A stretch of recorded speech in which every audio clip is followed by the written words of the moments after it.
oh, papakabait kami dito, tapos galit kami sa set. Like what Marco mentioned, there's no drama, which is the camaraderie sa kanila. Like we would, of course, we would set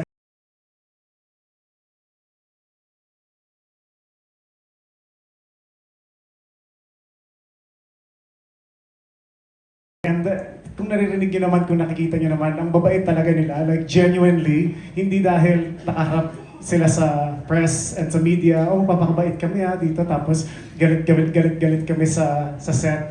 Like what Marco mentioned, there's no drama, which is the camaraderie sa kanila. Like we would, of course, we would set up, gagawin namin yung kailangan namin gawin as production. Pero pagkakita namin sa kanila, magkakasama lang sila, kumakain together. So nagtutulungan talaga sila. And just seeing that, it's such a breath of fresh air na, alam mo yun, nagtutulungan, walang pataasan ng ego here. Everyone is lifting each other up. Which is, yun po yung sana,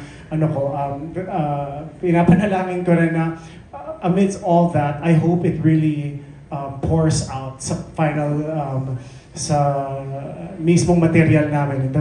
Pag pinalabas na po kami this Feb 21 po, sana makita niyo po yung camaraderie. And ang babait nila nakaka-amaze lang na parang walang sense of yabang ni tinge, di ba?